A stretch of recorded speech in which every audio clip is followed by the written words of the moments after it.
Oh boy, yes, I have played this masterpiece of a game, and I do have a lot of thoughts, but first let's talk about something they did right.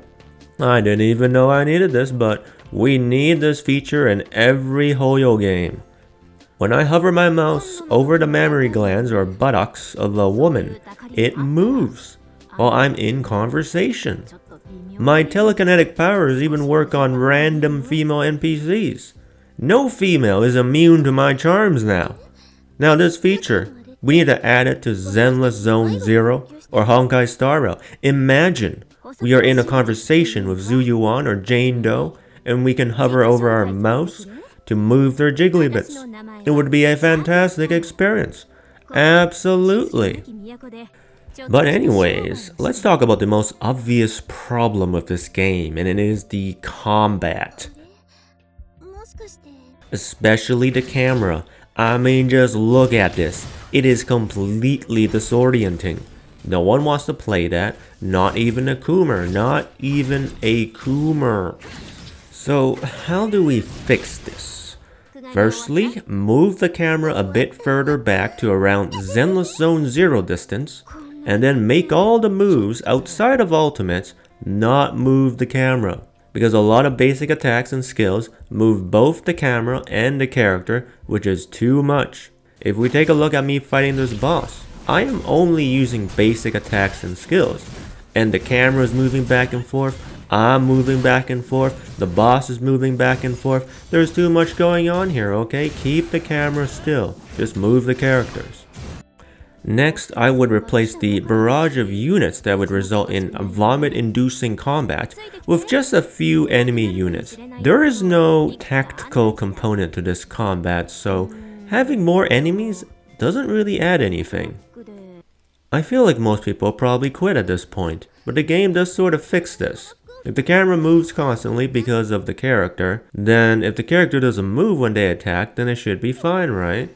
And the character is moving a lot because they're in melee range. So what happens if we use a long range unit like this pantsuit girl? You can see the camera still moves, but it is more tolerable as it moves less. She is also far away, so when she needs to switch units, there is less rotation involved. I will explain. If you are in melee combat and right in the middle of a group of enemies, chances are good when you switch to another enemy, your camera will be moving all over the place. On the other hand, if you're a long-range unit and you're moving to a different enemy, chances are your rotation will be a lot smaller. And not only in combat, but the camera also does weird things in the overworld. Like when I move like this, the camera jumps against me thinking the NPC next to me is a wall. That's very weird. And overall, there's just a general lack of polish when it comes to most aspects of this game, especially the presentation of the story.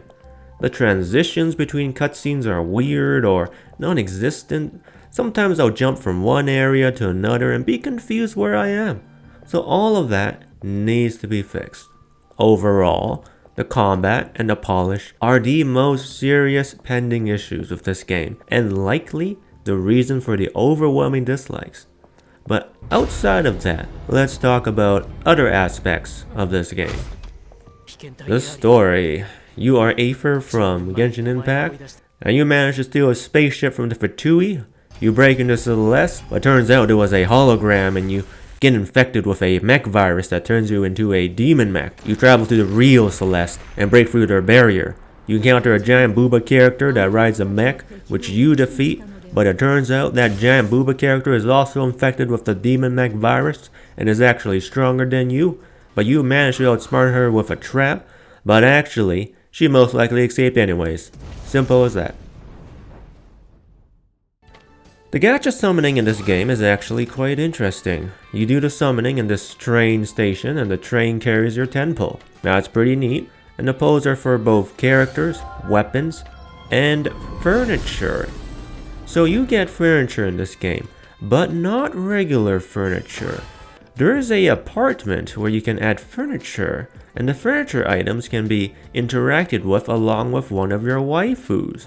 This plays a scene similar to Snowbreak where you can poke at them and do other things. I think this scene needs some improvement. It's very basic.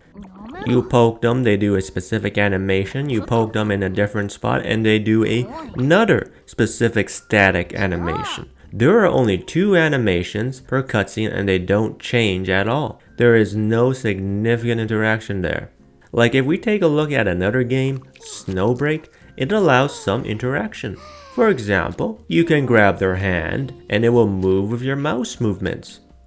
But if this is really the only gameplay mode you really care about in the game, then you do know there are 3D hentai games that specifically focus on this game mode, so obviously they would have superior systems. For example, Honey Select 2 and Kotatsu Party. They would be far better hentai games. So I really don't see the point of this mode if it isn't up to the standard of your typical Coomer. So that needs improvement as well, but not really a huge priority in my opinion. So overall, if the game improves the combat, the furniture scenes, and polishes up the presentation of the story, I could see it do decently, like 500k a month.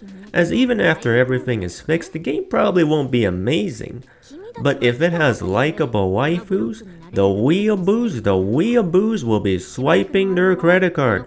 And I do find the waifus quite likable, to be honest. Simple as that.